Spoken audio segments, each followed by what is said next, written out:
overlooking the circuit of Jerez, the city in Spain of 180,000, 60 miles south of Sevilla, the same distance north of Gibraltar, famous for fine sherry wine, dancing horses, and festivals.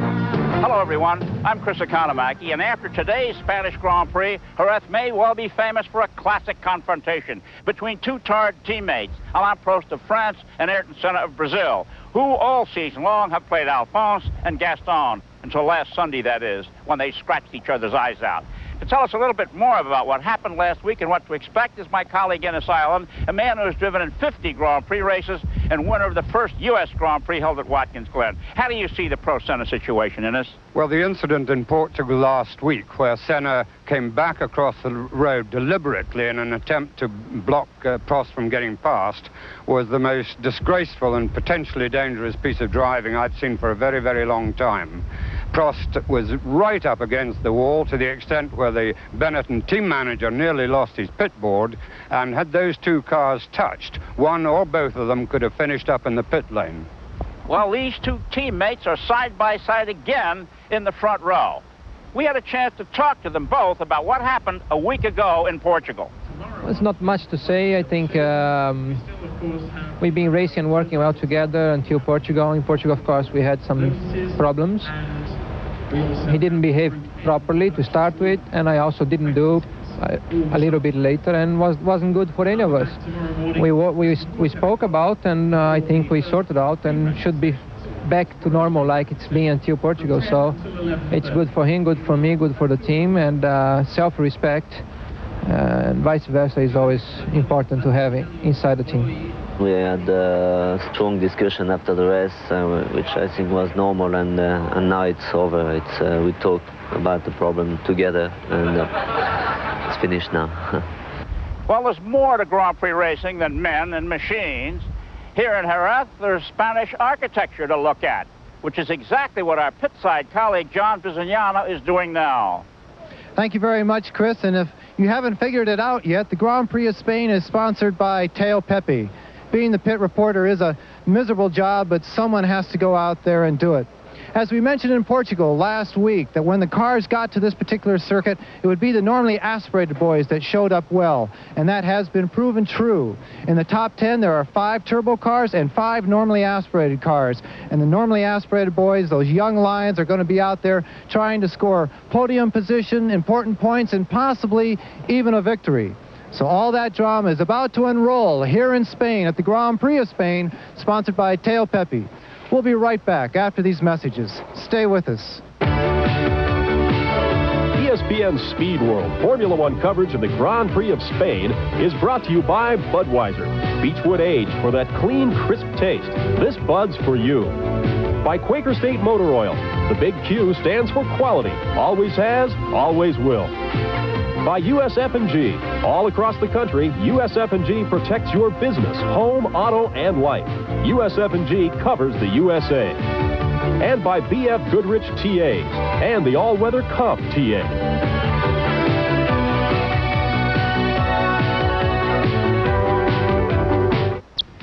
Everyone is on edge here in Jerez, Spain, about the start of today's Spanish Grand Prix, because on the pole is Ayrton Senna of Brazil. His 11th pole position of the year. A lap at 112.236 miles an hour did it. But alongside, only 27/100ths of a second slower, is his French teammate Alain Prost. What will happen in turn 1 is anyone's guess. In the second row, British driver Nigel Mansell in a Williams Judd non-turbo car, back in a big way after a long bout with chickenpox, starts alongside Belgian Thierry Boutsen in a Benetton Ford, also without a turbo. In the third row, 2 Italians, Alessandro Nannini in a Benetton Ford and Ivan Capelli in a Leighton House March Judd, 2 upcoming young stars. In the next row, another Italian, Riccardo Patrese in a Williams Judd, and Gerhard Berger of Ferrari, the next turbo in the starting lineup. In the next row, it's 3-time world champion Nelson Piquet of Brazil in a Camel Lotus Honda, flanked by turbo driver Michele Alboreto of Italy in a Ferrari. Followed by Mauricio Gugelmin of Brazil, Philippe Alliot of France, Philippe Streff of France, Nicola Larini of Italy, Satoru Nakajima of Japan, Yannick Dalmas of France, Derek Warwick of Great Britain, Alex Caffey of Italy, René Arnoux of France, Pierluigi Martini of Italy, Stefan Johansson of Sweden, Jonathan Palmer of Great Britain, Andrea de Cesaris of Italy, Luis Perez Sala of Spain, America's own Eddie Cheever, and in last starting position, Stefano Modena of Italy. Not fast enough to qualify were Bernd Schneider, Oscar Larawi, Julian Bailey, Piercarlo Ginzani, and Gabriele Tarquini. The circuit of Jerez is the most advanced of all the world's Grand Prix tracks, measuring 2.621 miles to the lap and containing 16 turns, 10 to the right and 6 to the left. Though in rolling country, it is relatively flat with only slight changes in elevation. A 7-story control tower dominates the landscape, and contestants love the first-rate pit complex with its 48 garages. Now, Innes Ireland, how do we get around this tricky circuit? Well, it's a circuit that demands a great deal of care, a great deal of caution, and of course, as you can see from the map, it's a circuit that's very, very tight. The driver never gets a chance to sit back and relax. Here we have Terry Boutsen coming past the pits. This section of the course is slightly uphill into a tightish third gear right-hander, still climbing, change up into fourth gear before the next third gear right-hander again, slightly dropping down after this, but opening out, going left, and this part's very, very quick up to fifth gear, and going on there around that left-hander, back to the right again, tightening up into the next corner, dropping down into fourth gear, approaching the S's, which are very, very tight indeed. This is the third gear part, back round the right-hander, and again the circuit climbing slightly up that short stretch into this tight right-hander, third gear here. After that, dropping down slightly again. Now this is a opening out left-hander. It goes on and on. Again, very, very quick up into fifth gear. This part still fifth. Climbing slightly again up towards this right-hander, taken in fourth gear. There's another one after it, again very tight. The section after this where he's opening out now, up through fifth, sixth gear, this double right-hander is taken absolutely flat out by the non-turbos. The turbos don't manage to take it flat there. Into this tight third gear left-hander here, opening out onto the pit straight, which is the fastest part of the circuit, maybe reaching 160 miles an hour. Not a fast circuit, but very, very tight, very, very demanding. Okay, thank you very much, Innes. We have a sunny day in sunny Spain for today's Spanish Grand Prix. The temperature's in the high 80s under clear skies. The wind is gusting. It's really blowing down the main straightaway, giving the cars a push into the turn one, about 25 to 40 miles an hour, these gusts. The humidity is 60%. The forecast is cloudy and possible showers before the day is out. The people up and down pit road had a note of sadness in their look last night when the word of the death of American Al Holbert reached the track. Holbert, a 5-time IMSA racing champion and 3-time victor at Le Mans, was killed when his private plane crashed in Columbus, Ohio, after he'd made preparations for a street race there today. He was fourth in Indy in his open wheel debut in 1984. Very much the family man and businessman. He was Porsche's business manager in the United States.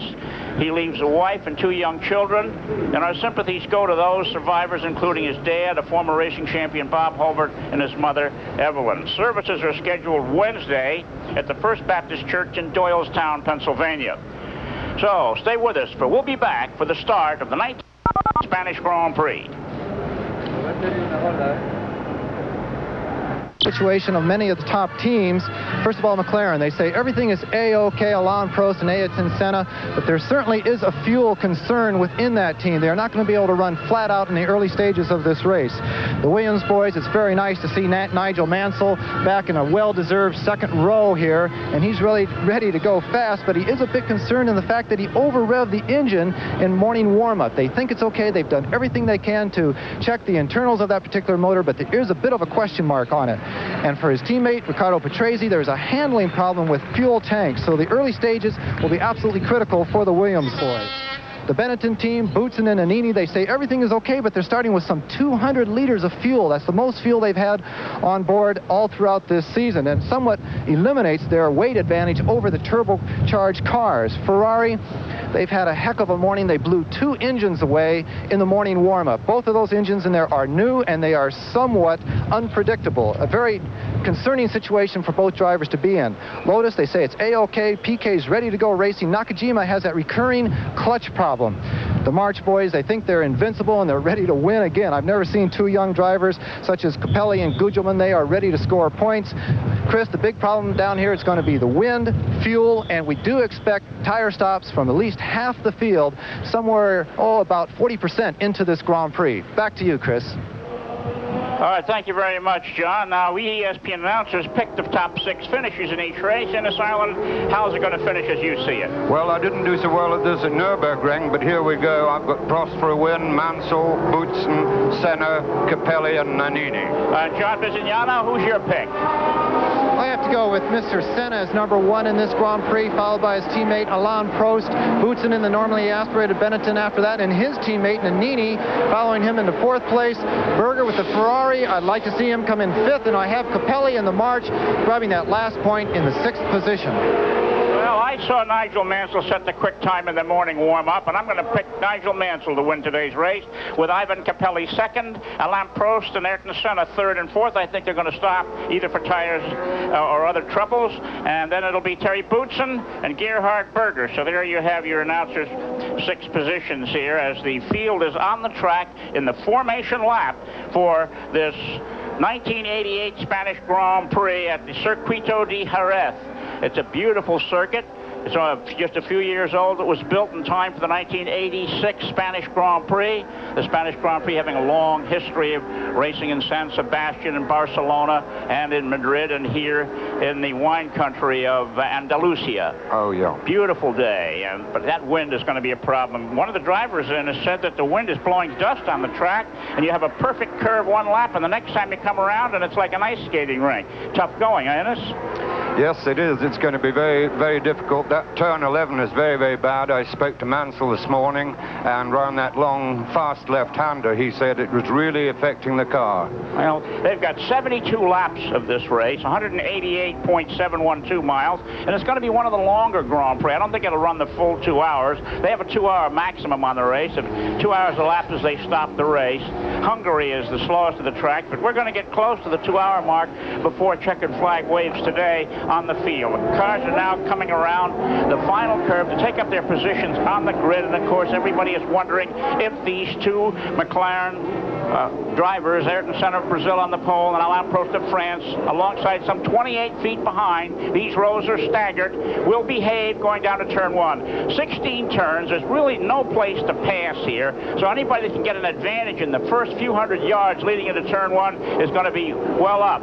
But we're waiting now for the last car to move into position and come to a stop, and when that last car comes to a stop, the red light will go on, and then between 4 and 7 seconds it will change to green, and the Grand Prix will be underway. Engines revving, tension is building here. Unfortunately, high ticket prices for this racetrack have kept the crowds down over the years, and we really have one of the smallest Grand Prix crowds of the season on the property. The red light is on, and there goes the green light, and away they go. And look at this burst of the start. How about that? Nigel Mansell splitting the McLarens, moving in. Nigel Mansell gets in behind Alain Prost. Ayrton Senna drops to 3rd. What a start! But nobody's bumped any wheels yet. And then, well, look at that. Now look at underneath Senna. Heavy going there as the field moves up to the top of the track.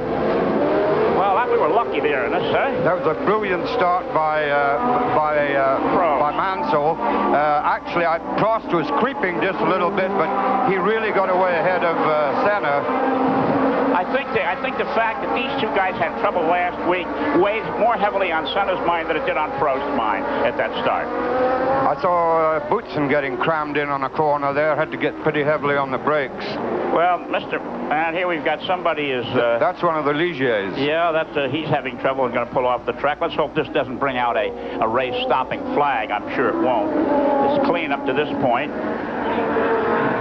We've got right? Oh, there's one of the arrows. It's Eddie Cheever. He's got trouble. Now, I would say what's happened to him is he's got off onto the outside of the track, you know, where it's really slippery. Probably got on some sand that's been blown onto the circuit by the wind. And just lost it a bit. We'll have to wait and see when they come by the first straightaway whether that turbo power that Ayrton Senna has at his disposal will enable him to pass Nigel Mansell, who now holds second. Here's another look at that first turn as the cars funnel in. And no, there's Eddie Cheever getting pushed in the grass there on the right side. I wonder if it's... And see, Ayrton Senna used the power. How about that? And Nigel Mansell's going back by him on the inside. We've got an auto race on our hands in this Spanish Grand Prix. Now, that's the only place on the track, Innes, where that turbo is going to be better than the normally aspirated car, I think. Right, up the pit straight. Okay, let's go down to John Bisognano, pit side. It's been a very rough first lap for Terry Boutsen from Belgium in the Benetton. He has lost his left front wing. This is somewhat of a long problem for him. He has shut down the engine. They do have a spare wing ready to go, but they're having one heck of a problem getting the old wing off. It has been bent. The Zeus clips are definitely pressed in there in a little bit different shape than they are supposed to be. I hope the new wing can go on a lot easier than the old wing came off. Terry Boutsen very frustrated, qualified very well, and now has a very long pit stop. Back to you, Chris. Thank you very much, John. And Nigel Mansell was opening up some margin on third place Ayrton Senna, trying to stay with leader Alain Prost here. In fourth place is Riccardo Patrese. Fifth is Ivan Capelli. And in sixth position is Alessandro Nannini. A tough break for Terry Boutsen and for Eddie Cheever in first lap shunting. Boutsen goes back out of the pits now and rejoins the competition a lap or so in the rears. I think Mansell's got his work cut out for him, because on the pit straight here, the turbos are 10 miles an hour quicker than him. But if he's got a big enough gap, then he should be able to stay in second.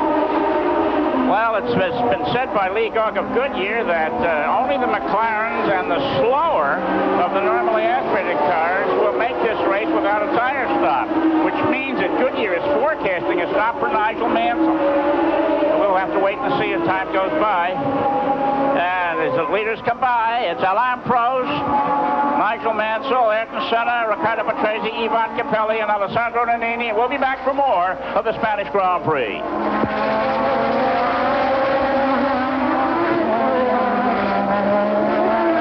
Coming up on ESPN, Top Rank Boxing of Atlantic City, New Jersey, live Tuesday, October the 4th at 9 p.m. Eastern. A 10-round junior welterweight bout matching Victor Davis of Hillcrest Heights, Maryland. He's 15-5 with 6 knockouts versus Rockin' Robin Blaze of Levelland, Texas, a 31-6 fighter with 21 knockouts. Now, the bad feeling between Prost and Senna isn't the only bad feelings that prevail here at Jerez. Yesterday, during qualifying, Riccardo Patrese, trying to get a good lap in, was blocked by Julian Bailey and then moved over in front of him, causing this incident. We'll take another look at it and see what happened, because the officials did not like what they saw. They talked to both Bailey, they talked to Patrese after the race, and then when it was all over, they leveraged a $10,000 fine on Riccardo Patrese. Here it is in slow motion, isn't it? Well, there we are. We've got Bailey's got as far out of the way as he can. There's where Patrese jams on his brakes to give him what they call a brake test, and Bailey was already in trouble out on the edge there and just wasn't ready for something like that, and you saw how the car shot up in the air. Well, it damaged the front suspension, and Bailey did not qualify for today's race. Well, right now it's Alain Prost with a 2-second lead over Nigel Mansell here. Ayrton Senna still lies third. Riccardo Patrese is fourth. Ivan Capelli fifth, and Alessandro Nannini is sixth in this very, very warm, and the sun is getting hotter and hotter. Now, what effect that'll have on the cars, perhaps John Bisognano can find out for us as the afternoon wears on here. But right now, it's the Professor Alain Prost, and he's looking for that World Driving Championship. He's had quite a season, but Ayrton Senna's got ahead of him in the number of wins. Senna has won 7 times this year. And Prost has 4 wins. A victory for Prost today would really tighten up the championship. One of the things I'm a bit concerned about here is Mansell's obviously having to go really, really hard, and I just hope on his full tanks he's not, you know, going to ruin his tires too early on. Well, he's staying within a very good length of Alain Prost there. Prost is not pulling away. The interval remains at just over 2 seconds. And look at Patrese. Here's Capelli. Wow, trying to get by Patrese and also Senna. Mr. Senna's going to have his hands full with these normally aspirated cars. Both of those cars behind Senna are powered by V8 Judd engines with no turbos. They're free-breathing cars, and this track with 16 turns favors that type of automobile. Got some good racing here in it. Patrese is a very, very difficult man to get past. If you remember the incident with Capelli and Patrese in Spa. Well, there we have our leader again, Alain Prost out front, but the action seems to be towards the third-place driver, Ayrton Senna, being breathed on hard by a pair of Italians. Let's go back and we'll take another look at Mr. Capelli's try to get by Riccardo Patrese and move in on Ayrton Senna. Here's Capelli in the third car, moving in on the inside, and then you see Mr. Patrese move over a little bit. He just got fined $10,000 for doing that yesterday. Well, he's not giving way, you know, he's hanging on the outside, and he's a bit lucky that he managed it. Well, you know, Capelli will get by. Capelli has got a lot of spirit, a lot of spirit. I think Capelli is pretty inexperienced, really, and he's going to have to try and engineer a way to get past Patrese. John, I talked with John Watson, a former Grand Prix driver, at the hotel the other night, and I asked about places to pass here, and he said, Chris, there's always places to pass, and he said, it depends on the driver. Here he comes again. Not this time. And what John Watson says is that the place to pass is where the man you're attacking shows a weakness. It has nothing to do with the racetrack. You find out where the man is vulnerable, and that's where you pass him. It's an interesting observation. It has nothing to do with straightaways or turns or this part of a track or that part of a track. It's Nannini right there behind Capelli's moving it in. There's an Italian threesome right there. You'll notice, Chris, how they're all keeping pretty well off these curves.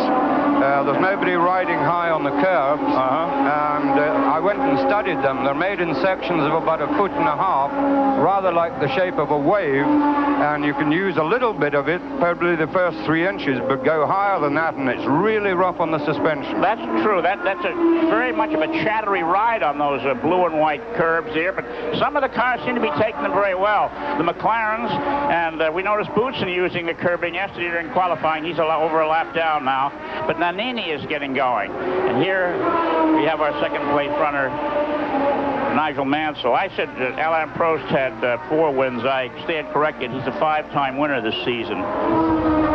There's Capelli trying it again. Yeah. Sooner or later he'll make it. Well, and Alessandro Nannini right behind. Senna seems to be content to operate in a conservative mode. I'm sure Senna could go faster if he wanted to.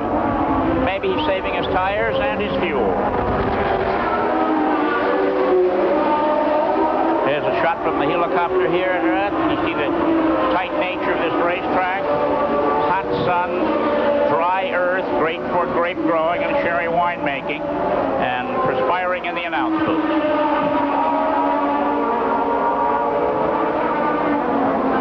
Now Prost has pulled out fractionally over Mansell. The interval is now 2.33 seconds, with Senna 5 seconds behind Mansell. So Mansell has built himself a little cushion over the challenge from the Brazilian.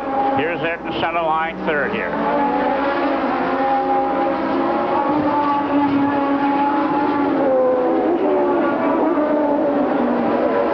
This is a really, really hot battle. I think Capelli's probably deciding he'll just stay where he is for a bit. He's obviously worried or concerned about his tires at this early stage of the race, but as long as he can stay with Patrese, he'll sooner or later he's going to get past, I think. Nose to tail on the racetrack. The Grand Prix racing has been getting better and better as this season wears on. In the beginning, it was a McLaren runaway. Now they've got some pressure. Here's Mr. Capelli and Mr. Patrese again, racing for the honor of sunny Italy. Now Mansell's closed right up on Prost here. That isn't a gap any longer. That's right. It's just over 1 second. Now, with Alain Prost leading, let's take a look at what happens at the night here in Jerez, Spain. On Friday, Benetton threw a party in a magnificent hacienda near the circuit. 6 drivers were there. Gabriele Tarquini, Nigel Mansell, Michele Alboreto, Alessandro Nannini, Riccardo Patrese, and Terry Boutsen. And the bulls were feisty, and several drivers took their turn in the ring. Sandro Nannini was first, and he was fearless, taunting the bull at every pass. Riccardo Patrese on the picador's hat took his turn, but couldn't seem to keep the cake from underfoot, the bull's foot. And Nigel Mansell got his turn and took a cheap shot, but when the bull turned his head, it was Nigel who turned tail and ran. And a good time was had by all. And we'll be back right after these messages. No team in Formula One racing has had a season as the Marlboro McLaren team has, with Ayrton Senna scoring 7 victories on the season, tied for most victories with his teammate Alain Prost and the late Jim Clark. His 11 pole positions gives him a record unapproached by any other driver. And Alain Prost's 81 points so far in one season is an all-time record. And Team McLaren has 13 poles this season. It beats the Lotus in 1978 and the Williams in 1987 record. Also, the number of points scored in the season, 157 through the last race in Portugal, is a record. Also, the number of victories, 12, which ties its own record set in 1984, and maybe exclusively theirs today.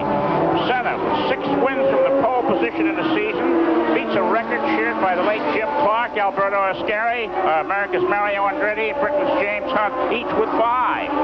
And the 1-2 finishes by the team, they've had 8 this season. No two-man team has ever had more than 4. And Alain Prost, total points during his career, 487.5, eclipses the former record held by Niki Lauda of 420.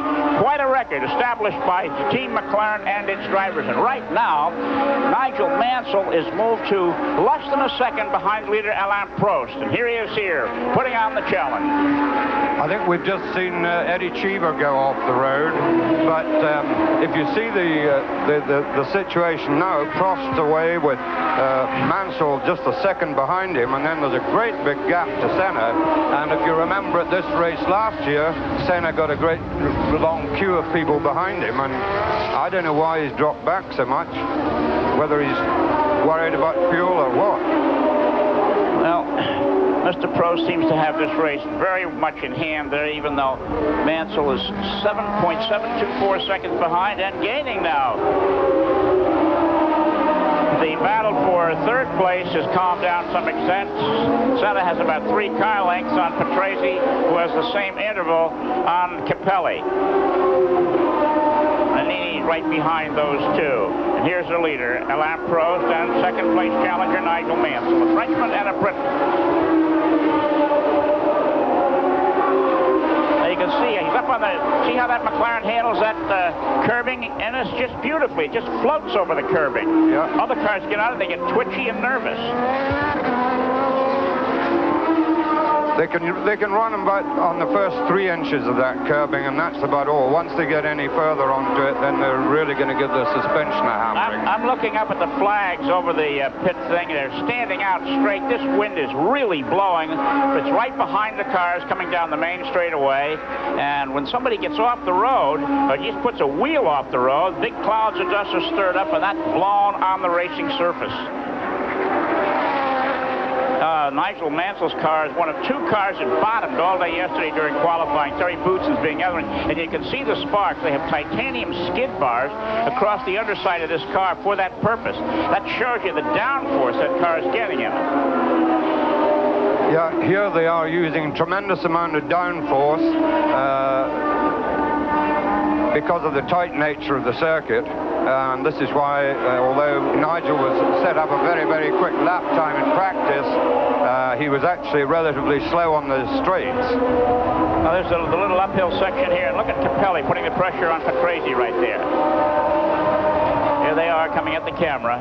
Now moving into contention there is Michele Alboreto, Red Ferrari, or rather Gerhard Berger. The 2 Ferraris are 7th and 8th in the standings. Uh-oh. There goes one of the Lolas.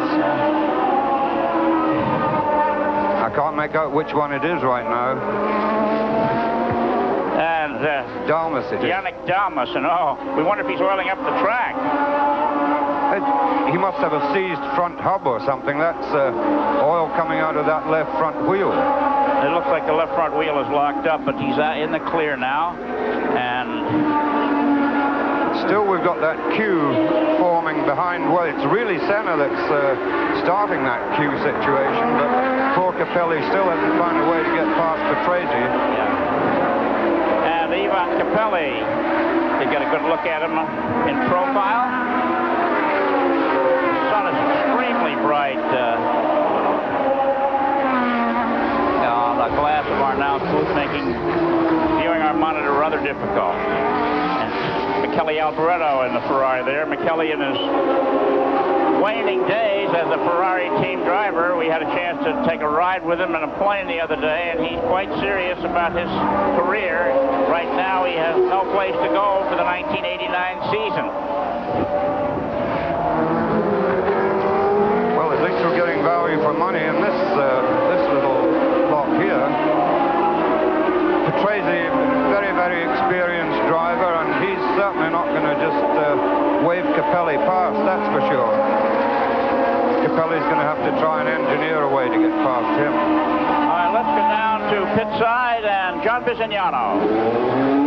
Very quickly, Chris, we did have the Lola in the pits. It was a problem with one of those front hubs, and it covered the entire pit lane with smoke. There's a very bad smell down here of the, I think, what was the actual hub itself being brought to very high temperatures. But Alliot is back on the track. It was not Dalmas. It was Philippe Alliot from France.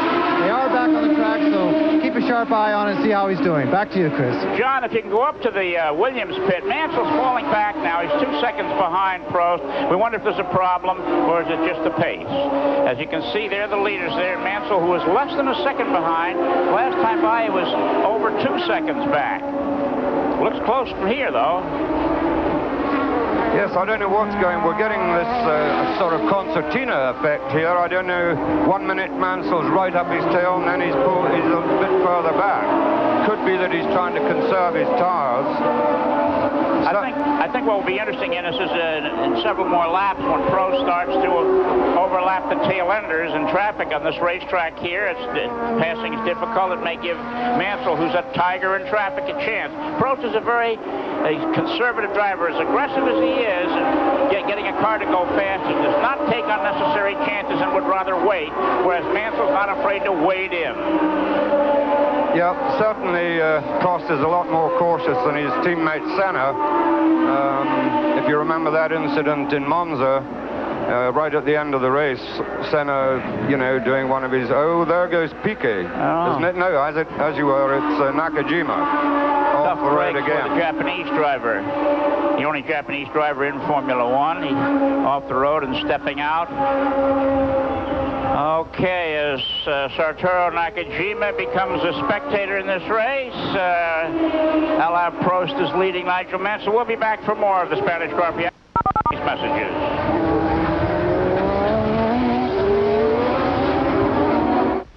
Affirmed, Damascus, Slew of Gold, and 5-time winner Kelso. Okay, back on the track, it's Alain Prost leading Nigel Mansell by 2.6 seconds after 18 laps of competition.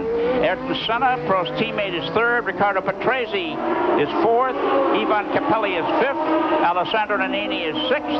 Gerhard Berger is seventh. And look who's walking back. That's Streff and the AGS walking back. I don't know what's happened to him.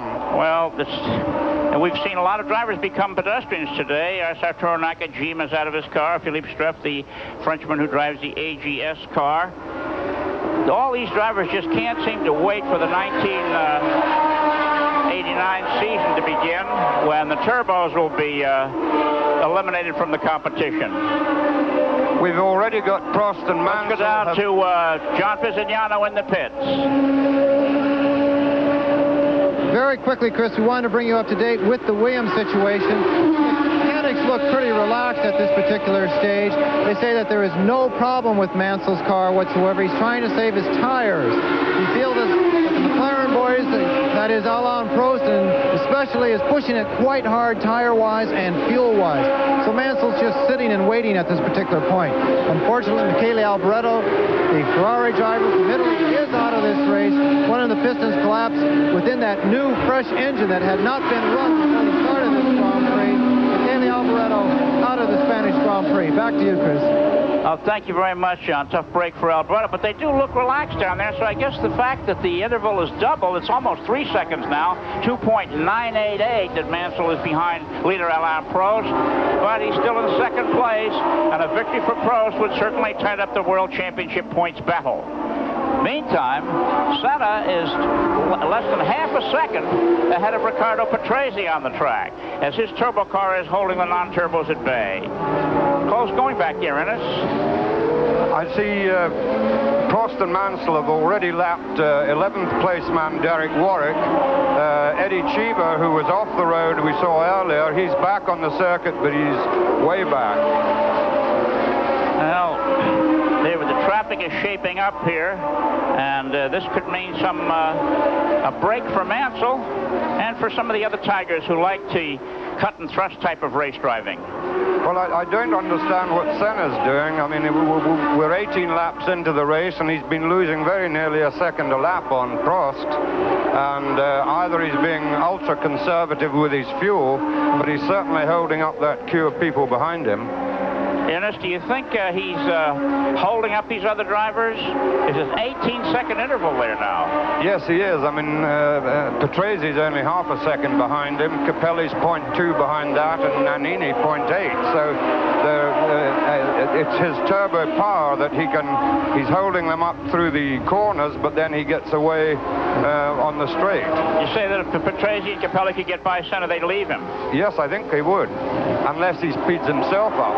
He may be deliberately holding back to conserve his tires and his fuel. We may see him speed up later, but right now Patrese and Capelli are getting very, very frustrated. And Nannini, come to that. That's very true. 30 minutes into the competition here, with they're in their 21st lap on the track. At this stage, I think Berger isn't getting too frustrated because the Ferraris they're in bigger trouble than the McLarens on fuel consumption.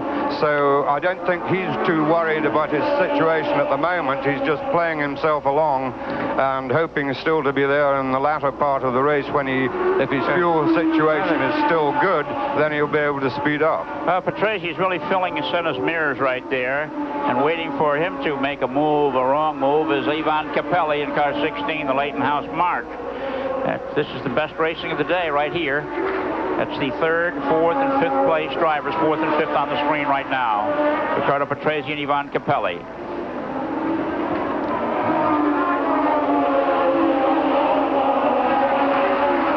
Well, with 72 laps of racing scheduled, we're getting close to the 1/3 mark where it was predicted that some tire swaps might be made.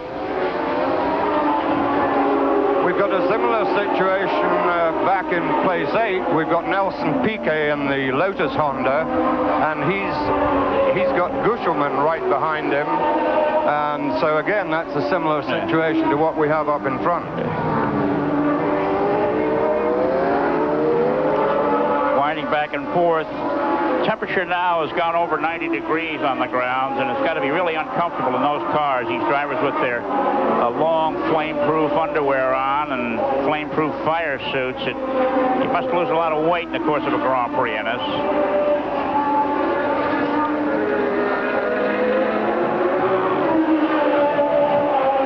Certainly Prost has got this whole situation right now in total command, and I'm quite sure he's within his fuel limits. Yeah, one of the things that must be distressing to Alain Prost is because you can only count the best 11 finishes, he has had 11 points finishes before today. So he's got to throw his worst away. If he wins, he'll only gain 3 points because he has to throw a 6th away. And earlier we had to ask him about being able to improve his points only by winning? I would say, first of all, I must say that it's a rule, so we have to accept it. And even if for a season like this, I mean, I only finished first or second, and it's a little bit disappointing not to score, for example, a third place. You're on the podium and you know that what you did is absolutely unnecessary, which is a little bit ridiculous on one side, but we have to accept the rule. The problem I have at the moment, especially in Jerez, is if the atmospheric cars are very competitive, I know I need to win the race. If I'm second or third, it's absolutely no point to push very hard. So, or I am very competitive and I try to win the race very hard, or I'm not competitive, and in this case, I don't know, I can rest a little bit and wait for Suzuka and Adelaide, where I think I will be very competitive. I don't know. He's driving like he knows he needs to win the race. Right now, he's 0.7 seconds ahead of Nigel Mansell, who not long ago put up the fastest lap of the day, a minute 29.885. So Nigel Mansell, and here's the Spaniard, Luis Perez Sala. I must say our Spanish directors here have been very fair. Most countries we see the home drivers all day long, no matter where they're driving. Now here we have Sala, who's way down the line. He's in 14th position in number 24 Minardi, and we're getting a look at here. The Spaniards are all cheering for him now. So as Luis Perez Sala of Spain, their only Grand Prix driver, circles the track, we'll be back for more of the Spanish Grand Prix after these commercials. With a place for everything and everything in its place. Now this equipment applies only to the chassis. Then we have the engine. A separate team of Japanese technicians services the power plants and monitors their performance on these computers. Now, of the 50 full-time McLaren racing mechanics, 20 come to each race. There are 14 Japanese mechanics who come to tend to the engines. As J.P. Morgan once said, if you have to ask how much it costs, you can't afford it. And right now, Alain Prost has a 2.5-second lead over Nigel Mansell here in the Spanish Grand Prix, with Ayrton Senna lying third. In fourth place, it's Riccardo Patrese. Ivan Capelli is fifth. And moving into sixth place after Alessandro Nannini stopped at the pits was Brazilian Mauricio Gugelmin. The remarkable thing about the standings is Nannini only lost one position. He's seventh, and he has just put up the fastest lap of the race. In eighth place is Gerhard Berger in a Ferrari. Ninth is Alex Caffi in a Dallara. In 10th place is Andrea de Cesaris in the Real, as we approach the halfway mark of the Spanish Grand Prix. We've got an interesting situation at the moment. Prost has just managed to get past Boutsen and lapping him. So we've got Boutsen in between Prost and Mansell. So if Boutsen is going at anything like his normal sort of speed, Mansell could have a bit of a problem getting past him. Boutsen has a reputation, however, of being a gentlemanly driver. We'll see. Yeah, that's true enough. There's Senna, Patrese, and Capelli, their private battle, which has waged this way unchanged ever since the green flag fell. We had an interesting situation earlier. De Cesaris and Warwick were having a good old scrap together, but De Cesaris has got past him now, and in fact, Caffi has also got past Warwick, so maybe his tires are going off. Well, in the top 10, we have Prost in a turbo car first, Senna in a turbo car third, and then we have Berger in a turbo car eighth, and we only have 3 turbocharged cars in the top 10 placings right now. It's been 85 races since a non-turbo car won a Grand Prix. That was Michele Alboreto in the 1983 U.S. Grand Prix at Detroit. It was the last time a normally aspirated powered car took the checkered flag first in a Grand Prix race. If something happens to Prost, that record may end today. The more we get into this race, Chris, we've got 34 laps now, and we've got Senna is 31 seconds behind, so he's obviously going to try and go through this whole race without going into the pits. Well, you know, on the 10th lap, that interval was only 10 seconds. So in 24 laps, 21 seconds has been built by Nigel Mansell on Ayrton Senna. So Senna is obviously saving his equipment. Would it be something if Alain Prost had to stop and Nigel Mansell had to stop and Senna won the race? Well, Mansell has been putting the pressure on Prost the whole time, right from the word go, and probably Senna figured that's what would happen. Well, but Senna's 31.2 seconds behind Prost. Prost could stop at the pits, get tires, and get back out without surrendering the lead, I believe. Well, he'd be a bit lucky. It's a very, very slow run into the pits here, and his pit is right up the far end of the pit lane. He might just do it at 31 seconds, but it'd be very, very close. But he'd have a tiger of a car when he came out. Talking about tigering, Capelli's still in there pitching, trying every inch of the way to get past Patrese. He doesn't give up. One of the problems, of course, that he might face is that the Judge engines have a history of overheating, and with him, it's a pretty hot day here, and with him sitting right up the backside of Patrese's car all the time, he's obviously not getting his full complement of air through the radiators, so he's going to have to keep his eye on that situation.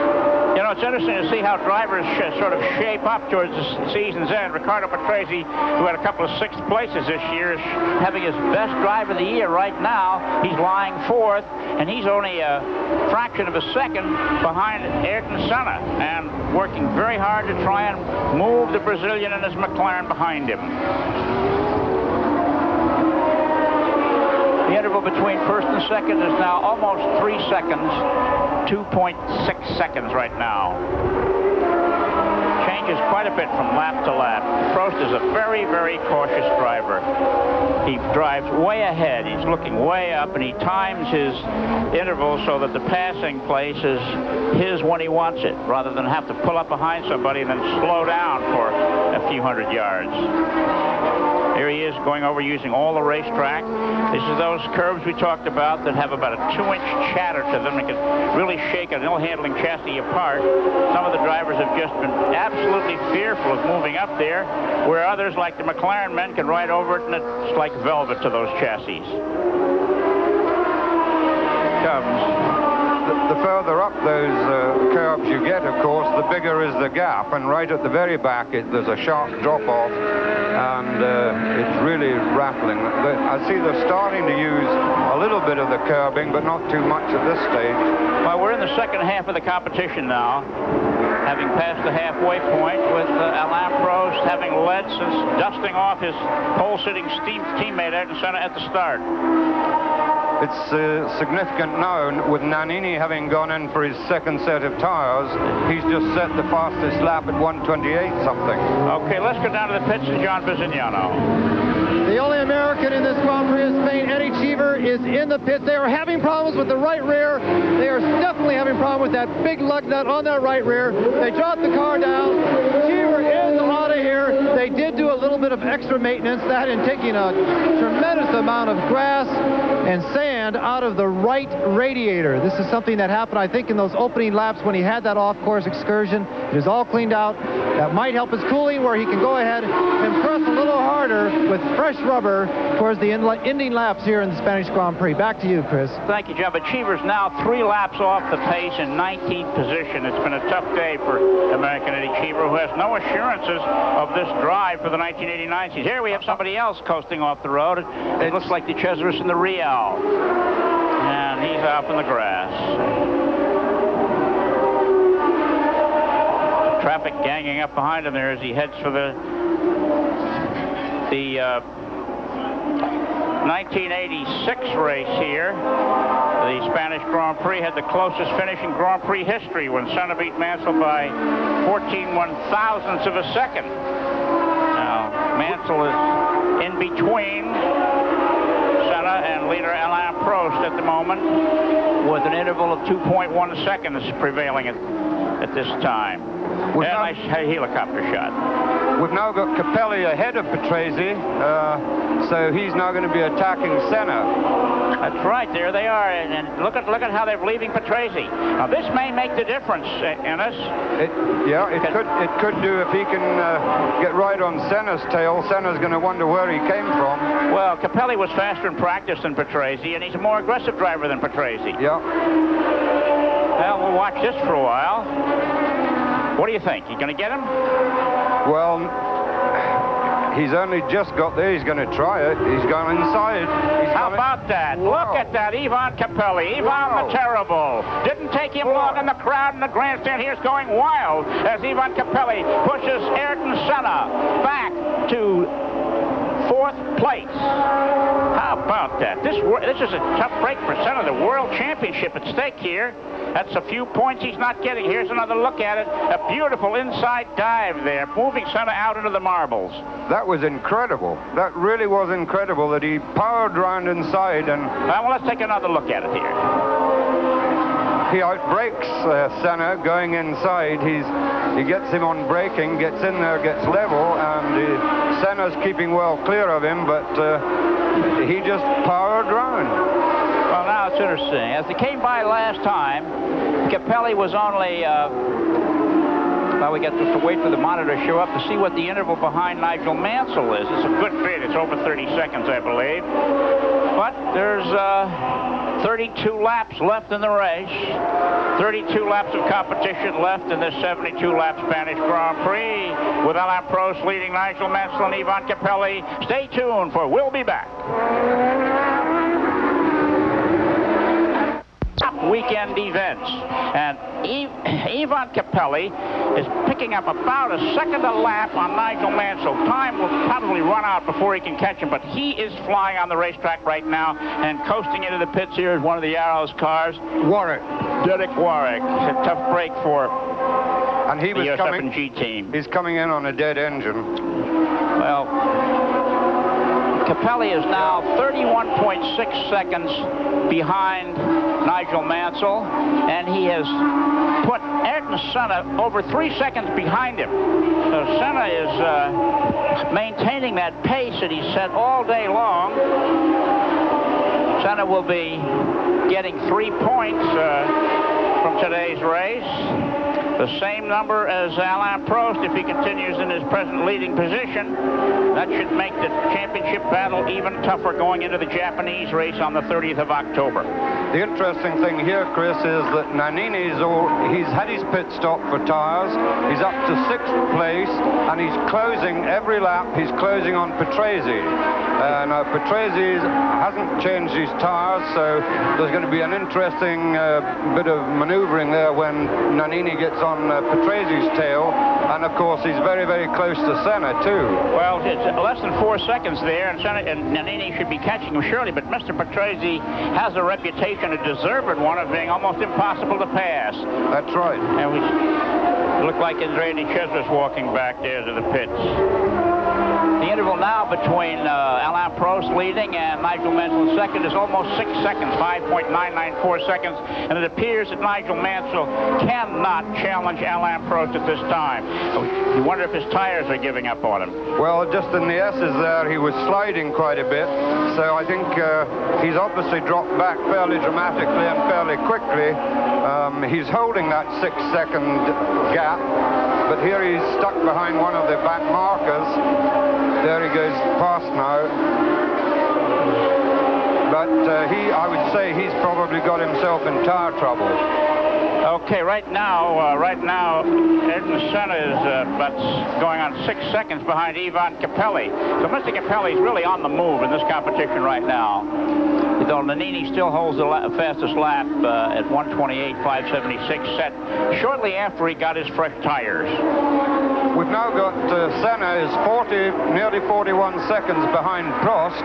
So right now Prost could afford to come in, and as long as well, that's true, but then as long as the crew are on the ball, you know, he could get back out in front. That's true. Let's go down to John Bisignano in the pits. Thank you very much, Chris. We are with the British driver, Derek Warwick. Your car is covered in dirt and grass. What happened out there? Well, I was having a bit of a race with Nelson, and Nelson eventually got by me, and I was having a problem with the front end. The front end was going very light on me, and as I went through the fast corner of the back flat in 6, the front just stepped out and I went over the curb. But lucky enough, it didn't hit the barrier. How fast are you going at that point, Derek? Too bloody fast. Listen, what are the track conditions? You're one of the few turbocharged cars that did not come in to change tires. Were you happy up to this handling problem? The tires were really shot away. I mean, it was just that I was in a bunch there, and there was no point in me trying to let off. A rough weekend for the entire USF&G team. Both cars out of this race. Derek, thank you very much. Back to you, Chris. Thank you very much, John. 27 laps remaining in the competition now. And as has been the case most of all season long, a Marlboro McLaren is out in front. Frenchman Alain Prost at the wheel, seeking yet another World Driving Championship. Nigel Mansell second, Ivan Capelli third, Ayrton Senna fourth, Ricardo Patrese fifth, and Alessandro Nannini sixth. They're in the points, and it's Mauricio Gugelmin, Gerhard Berger, Alex Caffey, and Nelson Piquet. They're all in the same lap. 10 cars in the lead lap. All others are one or more laps behind. Terry Boutsen, Yannick Dalmas, Luis Perez Sala, Stefano Modena, Stefan Johansson, and the rest of the runners, with many of the cars out of the race now. And who's this? Capelli. Capelli. Ah, what a tough break for the Italian as his smoking jet engine car is pulled off the track after a truly great drive. Overheated, it looks like, huh? Yeah, well, as I said earlier, this was going to be one of his problems, being so close all that race. It's a desperate shame because that was a brilliant drive of his. But earlier I did say, you know, that he could have problems with overheating, and that's exactly what's happened. Well, now look who's coming out of the pits. What are the... It's Mansell. It's Nigel Mansell with fresh tires. Let's see if he held off Ayrton Senna. Now, this one should be interesting because he should have a far better machine now. And he held on to second place. Nigel Mansell did not lose second place, it appears, after that pit stop. Here's a replay of Ivan Capelli ending his day with a cooked Judd engine in that March. And Judd is coming up in the world of racing, having won an Indianapolis car race at Pocono with Bobby Rahal at the wheel of the True Sports Judd engine car. And Nigel Mansell's engine is a similar power plant. Nigel was just in for pits. We're going to for tires. We'll see now what the interval is. It's 29.2 seconds now. 29.2 seconds between leader Alain Prost and second place Nigel Mansell. Well, I think we're getting into a very, very interesting stage of the race now. Mansell, as you say, he's got his fresh tires on. He will be going like a dingbat now. And as you 30 seconds behind. There's 25 laps of racing remaining, and we wonder now what kind of shape Prost tires are in. Well, he's still going okay. I saw Mansell on the lap before he came in for his tires. He was sliding, and he went way up on one of the curbs I saw. I guess that's what sent him into the pits. Let's go down now to the pits and John Bisignano. Very quickly, Chris, the Mansell pit stop was not a perfect one. They did have problems with one of the corners. They are setting up to bring the second car in now, so we are looking for Patrese in the pits. The problem is McLaren is setting up right in front of them. We're going to be very busy down here. We'll be back to you as soon as the cars come in. Back to you, Chris. Okay, take care, John. Don't get run over down there. Now, Alain Prost's advantage over Nigel Mansell, 29.288 seconds after 46 of 72 laps of racing. Well, we've got Senna's 46 seconds behind Prost, so I don't think he's got much of a chance. Not unless something happens up front. Patrese is really putting the pressure on Senna, however, but if he's coming in for tires, that will take the pressure off of Ayrton Senna. It could well be in this that the McLarens, Alain Prost and Ayrton Senna, will be the only cars to go the distance without a tire change. Well, it might be. I mean, Nannini's right, very, very, very close to Patrese, and of course he's had a tire change, and if Patrese goes in for tires, that's going to put Nannini straight up, and he'll stay there. Well, I should think so. He's now right on Senna's tail now. He's got past Patrese. Now we'll see if he can do what Capelli did, is pass the Brazilian. Well, here he's trying it on the inside. Yeah, Same place. He's gone through. Well, this is the vulnerable turn for Ayrton Senna, who has moved back now to 4th place again. About that. The timing of Nannini's tire change was, look at this. And Patrese trying to get underneath him there. Yeah, well, he shut the door on him. You know, you can see how Nannini did it, and he's probably wondering why he can't do it. Yeah. We've got some passing on the track here at Jerez, Spain, and the running of the Spanish Grand Prix. And we'll be back for more of this exciting event after these commercial messages.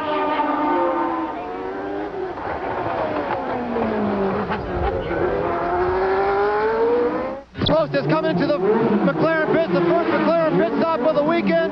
They've trained for this all weekend long. No, he almost stalled it. Oh my God, Prost almost stalled it. He almost lost the race. Ron Dennis is running around telling everyone to set up, get the tires back out here.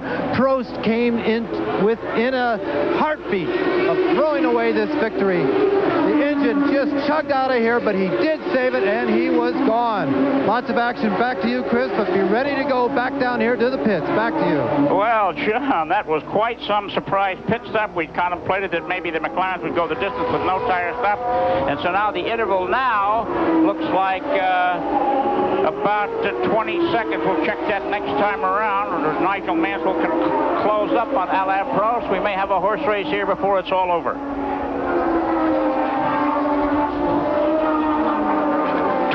23 laps remain in today's race.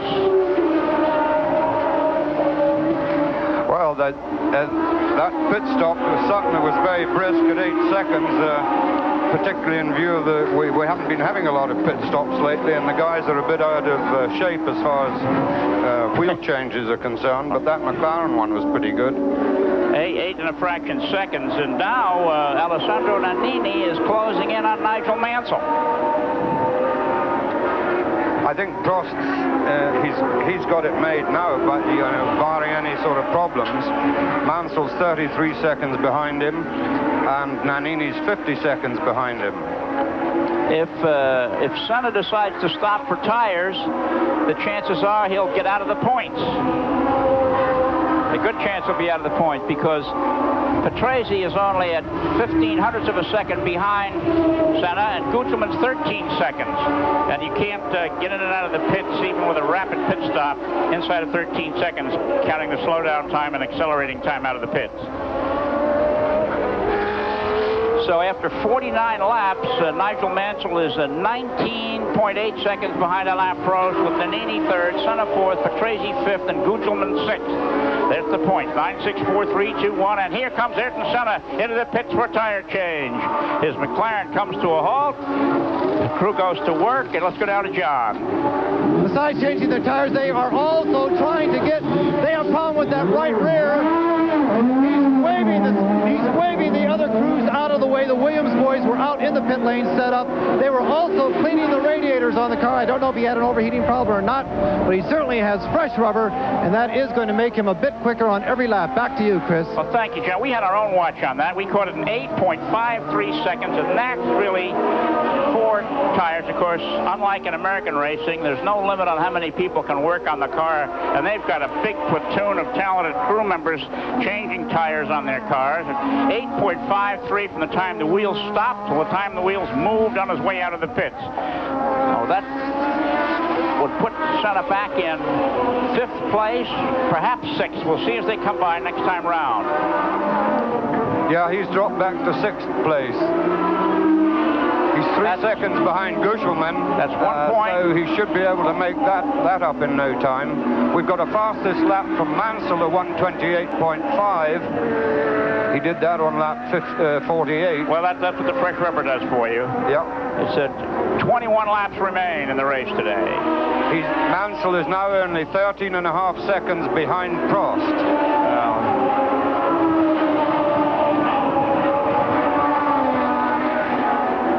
Nannini's holding about a 15-second gap to Mansell, so I don't think he's going to close that dramatically. We'll just have to see how Senna goes. He's 3 seconds behind Gugelmin. Well, if the race were to end now, Innes, Prost would be leading the world standings with 84 tallies, and Ayrton Senna would be second with 77, 7 points behind. It means that he'd have to have a victory or a second place, or a victory to go ahead next time around. Senna must have been having some kind of problem earlier on. I mean, he's obviously unable to... Well, the standings now are Prost, Mansell, Nannini, Patrese, Gugelmin, and Berger. So Senna has fallen further back than we'd thought. Right. Berger is in 6th position. Senna is out of the points right now. Senna must be, there must be something, either his engine's not on song or... He's 4.2 seconds behind Berger.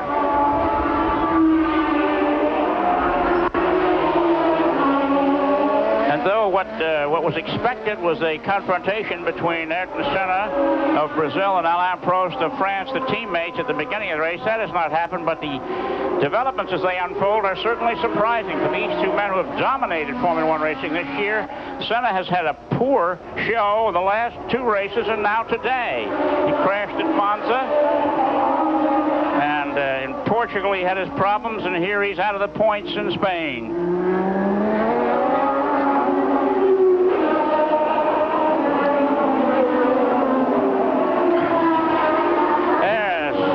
Let's see now if Mr. Prost puts the fastest lap back on the books. Well, Senna's 4 seconds, just a little over 4 seconds behind Berger. But he's not gaining in us. He's not pulling up on Gerhard Berger, which we expected him to do. Well, the first couple of laps on those new tires, although they've been preheated, he's not going to get up to speed.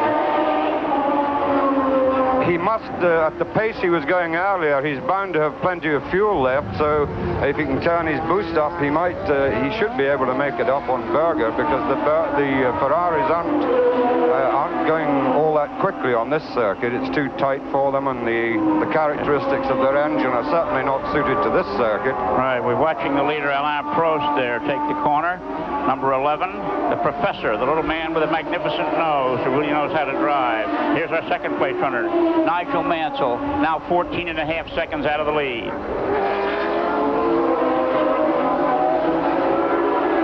Mansell came back with his mustache a week ago in Portugal. He surprised everybody. He was clean-shaven at his previous start in Hungary, where his chickenpox gave him a hard time. He had a 7-week layoff. He says he's fit now, and he's looking forward to the Asian races, which follow this one, because he's going to play in the Australian Golf Open, being coached by Greg Norman, one of his close friends and fellow golfer. The surprise right now is Patrese. I mean, he's only 7 seconds behind Nannini, and he hasn't had a tire stop. He's holding 4th place, only losing slightly to Nannini. I'm just wondering if he's likely to come in for tires. Gugelmin is another who has not stopped for tires. That's right. Mansell and Nannini, 13.5 seconds between the 2nd and 3rd place drivers on the track right now. Okay, with Alain Prost leading Nigel Mansell and Alessandro Nannini, Riccardo Patrese, Mauricio Gugelmin, and Gerhard Berger in the Spanish Grand Prix. We'll be back for more after these commercial messages. After 54 laps, it's Alain Prost with a 13-second lead over Nigel Mansell, who's gaining slightly on him, but with only 17 laps of racing remaining, the chances of Mansell catching them appear highly remote. Alessandro Nannini, 14 seconds behind Mansell, lies 3rd, and then it's Riccardo Patrese, Gerhard Berger, and Mauricio Gugelmin in the top 6, the point-winning places. Now, Ayrton Senna has just moved past Gugelmin into 6th place. So Ayrton Senna is going to get 1 point if he can stay where he is in his quest for his first World Driving Championship. There's Alessandro Nannini zipping around there. He's caught the fancy of the Spanish people. He's a handsome Italian, and as we saw earlier today, in addition to going out and fighting the bulls there at Friday night's party that Benetton put on, he also got on the dance floor and did some flamenco with the high-stepping flamenco dancers. Here he's having a bit of a character. He's having quite a bit of a time trying to get past Eddie Cheever. There he goes. He's gone inside him now.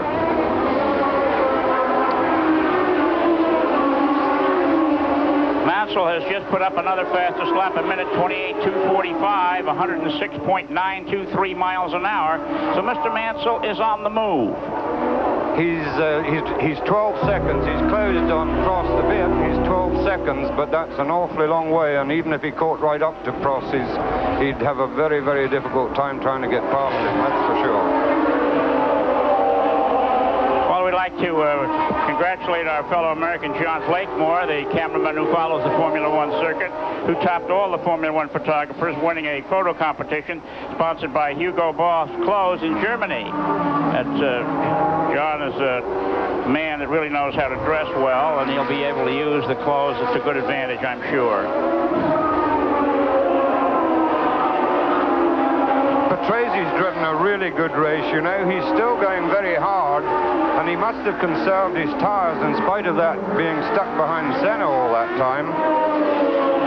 And he's a very steady fourth place. He's 10 seconds behind Nannini now, which he hasn't been dropping a great deal. And so he really must have conserved his tires terribly well.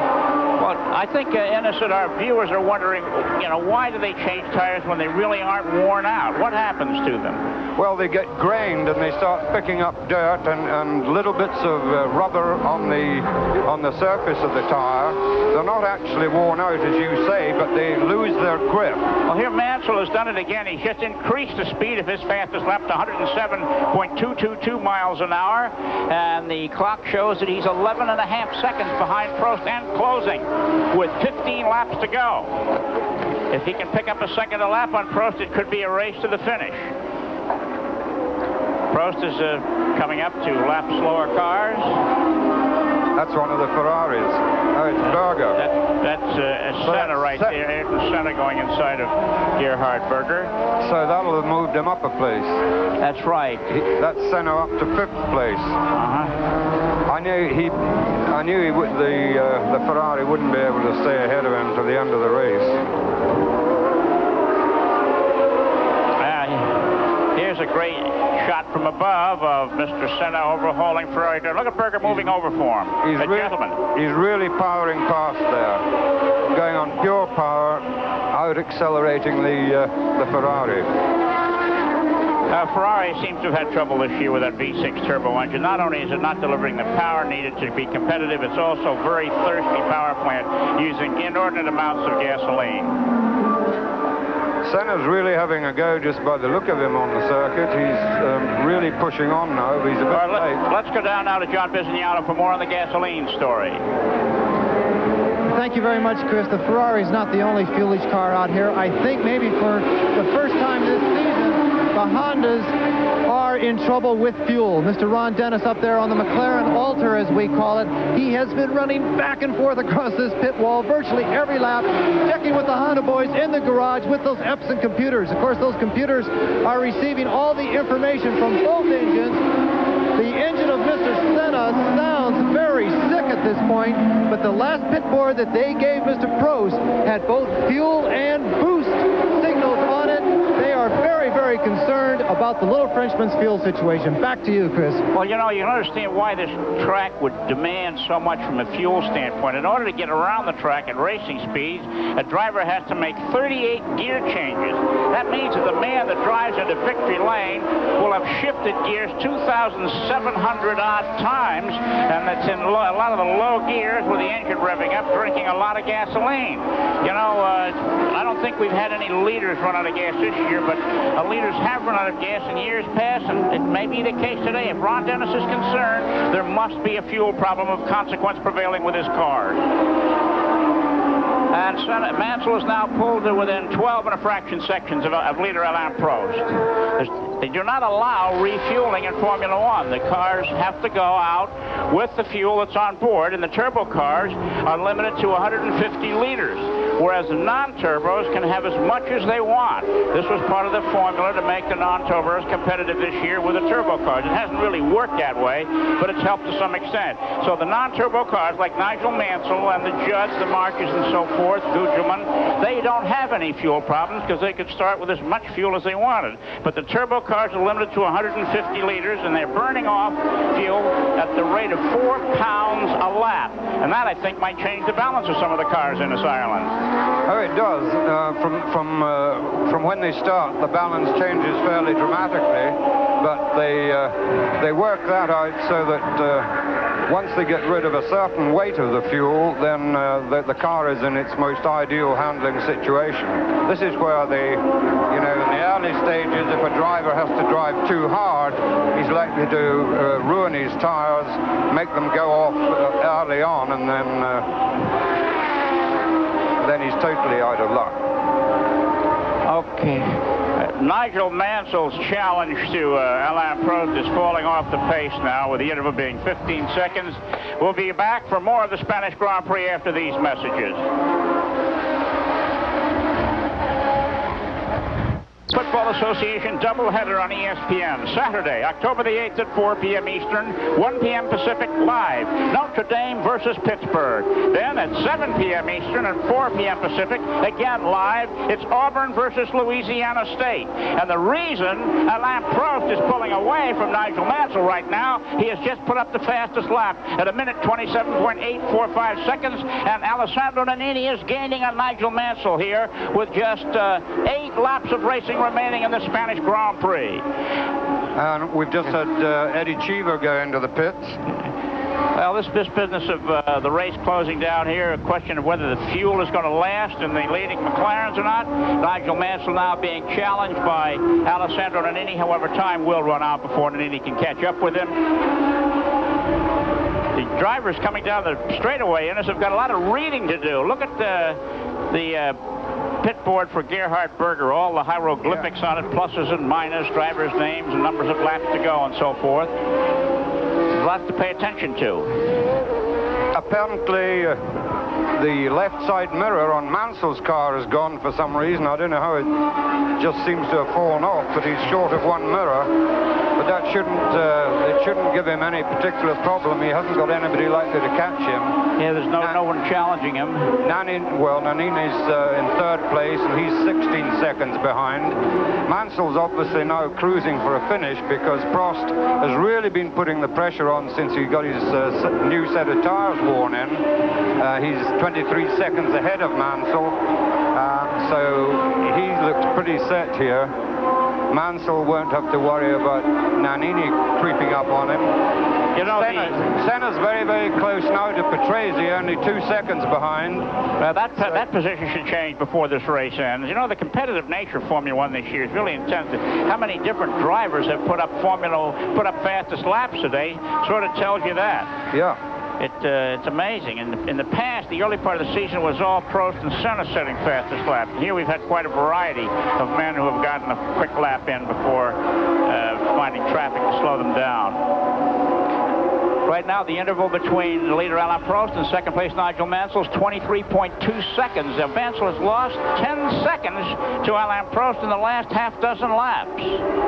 There we have Senna really closing on Patrese now, and Patrese certainly not going to be able to fight that one. 1.5 seconds with 7 laps to go, 6.5 perhaps, and so Ayrton Senna will move, and there he goes right now. He just did it just past the start-finish line. Just powered straight past. Beautiful job right there, and that puts him into 4th position, worth 3 points.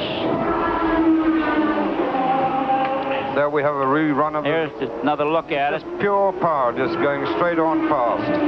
Nice to have that power if you're a racing driver, right, Innes? Yeah. Yeah, when you've got so much more than the other people. Now, we started 26 cars today. Only 16 are on the track right now. 10 of our starters have bitten the dust one way or the other.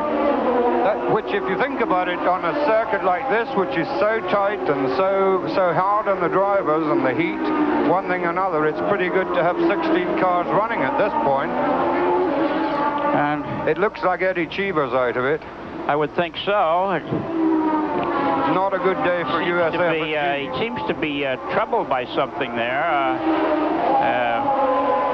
Sitting down, it looks like he's not feeling well at all. Maybe John Bizignano can help us out with a report on that. John, are you down there by the USF&G No, sorry, Chris. We will try and get that report to you. We're headed down there now. Thank you. Thank you, John. It's Cheever, the only American, looked as though he really was in pain of some sort as he stepped out of the car, doubled over. Now he's up and walking back through the garage. Obviously, all finished for the day. I think maybe what he was looking at was I think the problem with that car looks as if it's at the gearbox, because they were all fooling around at the back there. So probably some problem in the gearbox. What? Looks as though Senna with Patrese behind. That's Nigel. That's Ayrton Senna there, but it looked as though Patrese right behind him there. He's not letting him get away, or trying not to anyway. I'm really amazed that Patrese still be able to go and be as competitive as he's being, because his tires must be in pretty terrible shape by now, particularly after that early part of the race where he was really locked in behind Senna. He couldn't have been doing his tires an awful lot of good then. Well, Patrese was one of those few drivers until a couple of weeks ago without a ride for next year, but he's been retained by Williams to keep his seat for the 1989 season. Williams will be using the V10 Renault engine next year, which great things are expected of. And Benetton, who is losing Terry Boutsen to Williams, has announced that it has picked up Johnny Herbert's option. Johnny's a young British driver who was seriously injured 6 weeks ago in a crash at Brands Hatch in England and is still hospitalized with broken ankles. They feel that he'll be ready, though, for the next season. A great break for young Johnny Herbert. So really the star drivers without rides now are Michele Alboreto and possibly Eddie Cheever. Whoa, look at the car slipping and sliding there. The situation, do you remember early on we had Boutsen get crammed in right at the start of the race, and he had to change the whole of the nose of the car, and he lost a lot of time. Well, he's up to 9th place now. He's kept going, and he's got every chance of getting past Piquet if he can get past. He's right on his tail. And 4 laps remain now as Alain Prost crosses the start-finish stripe as he heads around the track. So we'll be back for the finish of the Spanish Grand Prix after these messages. The penultimate round of the 1988 Grand Prix Championship, the Japanese Grand Prix, it's Sunday, October 30th at 3 p.m. Eastern from the Suzuka Circuit in Japan. The next to the last race in the World Drivers' Championship on ESPN, Sunday, October 30th. And there is our leader, Alain Prost, as he gets closer and closer to a checkered flag that will give him his 6th victory of the season, making him 1 down on Ayrton Senna, who has 7 wins. Another victory for Team McLaren, increasing the record for the number of wins by a team in a season. Magnificently professional operation, but it isn't over yet, and we wonder if the fuel situation is adequate. The fact that Prost put up the fastest lap a few laps ago tells me he's comfortable with the amount of fuel he has in it. Yeah, I think he must be. He looks all set. But we've still got a battle here with Patrese and Berger. A couple of laps ago, Berger came inside Patrese at the end of the straight, but he was really on the ragged edge and had to go wide, and Patrese got back by him on the inside. So that certainly isn't settled for 5th place yet. We'll have to watch and see how this turns out. It is close. Right now, Nigel Mansell is 16.5 seconds behind Alain Prost, with Alessandro Nannini 17 seconds behind Nigel Mansell. So the changes at the top here certainly aren't going to be any different when the checkered flag waves in 2 laps. No, I think Prost, he's lost about 5 or 6 seconds to Mansell, but he's obviously just coasting home. He's got just got 3 laps to go. What do you think it was, Ennis, that did it for Prost? The start, or the fact that Senna's car obviously isn't up to the par that Prost is? Well, either his tactics haven't worked. I thought earlier on, when he allowed himself to lose almost a second a lap, I thought what he was doing was going for a run without point having to stop for tires. But then when Prost got to the stage of being 30 seconds and then 40 seconds ahead, it obviously, Senna's car is not in as good shape for whatever reason. Well, you know, this car, right, we're looking at right now, Alain Prost's car, was new for the Portuguese Grand Prix, brand new. It never turned a wheel until the Friday practice, and it had a few new developments. Ron Dennis said it was essentially the same as Ayrton Senna's car with a few little evolutionary tweaks. Well, I think the evolutionary tweaks that this car has makes it a superior machine to the one that Senna's driving. Myself, this will be 2 straight victories for Prost. He's just got... They're giving 1 lap to go. 1 lap to go, and he's going to bring it home for his 6th victory, and I think maybe Mr. Prost has got the better of the horses in that team. We're following him around for this last lap. Well, it's an ideal situation for the rest of the year. I mean, we're back in Spa, if you remember. Alain Prost verbally conceded the championship to Senna, saying that he deserved it, but Prost he's never given up, and here we have him. It looks like his fingers crossed he's going to take this victory, which is very, very, very important to him and puts him back in contention. Well, this is really tightening up the world points battle here. And Alain Prost heads for the checkered flag, twisting and turning around the 16-turn circuit on his way to his first Spanish Grand Prix victory. Mansell was the winner here last year, and Senna in 1986 that opened this circuit at Jerez. Prior to that, the race was held for several years in Madrid, and then before that in Barcelona at the Montjuïc circuit. We've got a very, very close situation for 7th place. Gushelman is just holding off Piquet and Boutsen, so it's very, very close there. Well, maybe our director can pick that up once Alain Prost takes the checkered flag, as here he comes, and the crowd all stands and applauds for Alain Prost, the winner of the 1988 Spanish Grand Prix. And wait now for Nigel Mansell, the second place runner, some 21 seconds behind to hit the starting stripe, and here he is taking some of the final corners, and the McLaren crewmen congratulate one another as they've done so many times in the past this year.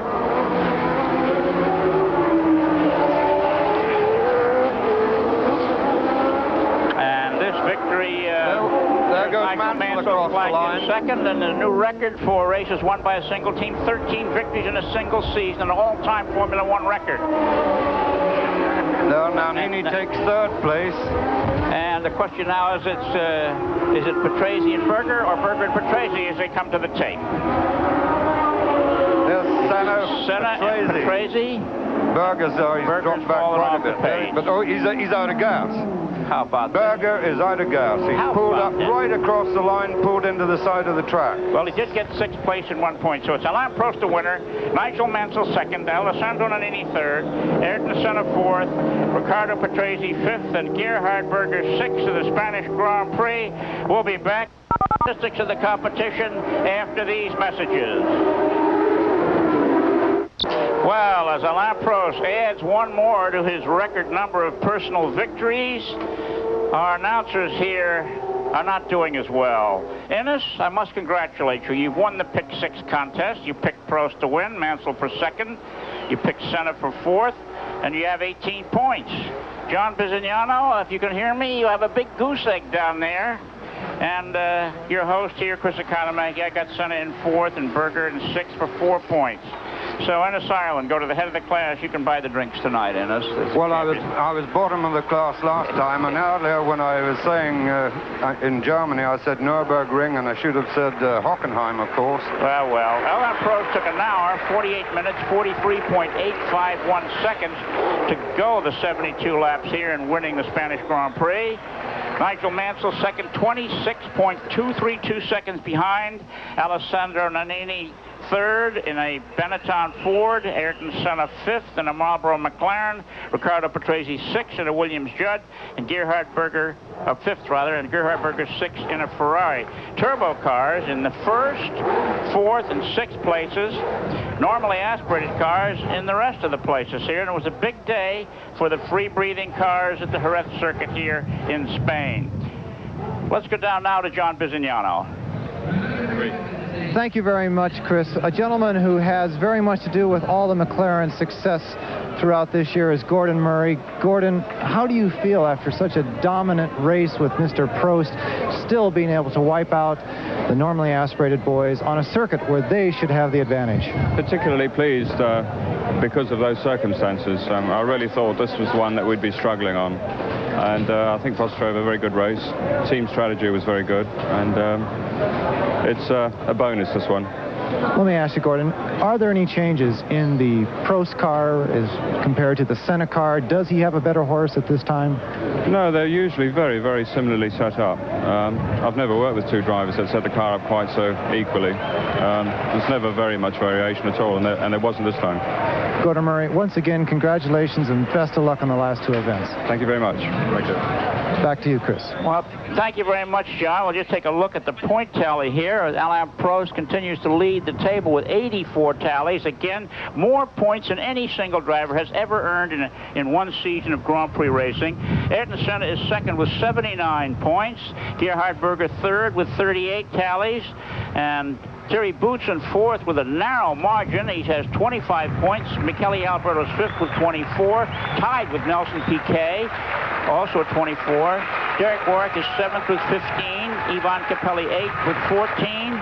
Alessandro Nannini ninth with 13, and Nigel Mansell is 10th with 12. So we've got a tight point battle for the positions outside of the top two here in Grand Prix racing as the series moves to the Suzuka circuit in Japan for the penultimate round on the 30th of October. You'll see that live on the or same-day telecast on ESPN on Sunday, the 30th of October at 3 p.m. Okay, with the winner getting the laurels there, we'll be back to take a look at the champagne stand with Alain Prost in the middle on the podium after these messages. So the Professor, as he is called, Alain Prost of France, drives to his sixth victory of the season here in Spain and closes in on a third World Driving Championship. Nigel Mansell of Great Britain was second, Alessandro Nannini of Italy third, Ayrton Senna of Brazil fourth, Riccardo Patrese of Italy fifth, Gerhard Berger of Austria sixth, Mauricio Gugelmin of Brazil seventh, Nelson Piquet of Brazil eighth, and Thierry Boutsen of Belgium ninth, all in the same lap with the leader. Prost now leads the world standings going into the Japanese race on October 30th with 84 points.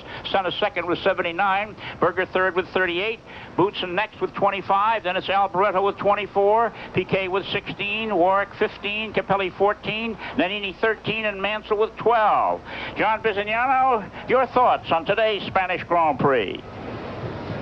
Well, Chris, as the winds pick up again down here to almost gale force in the pits, my thoughts, they center around the fact that the little Frenchman, Alain Prost, has come back from what some people thought was a position that did not even deserve the consideration of becoming world champion this year. He has come back to claim his right to still be the #1 driver in Formula One. A heck of a lot of credit to him.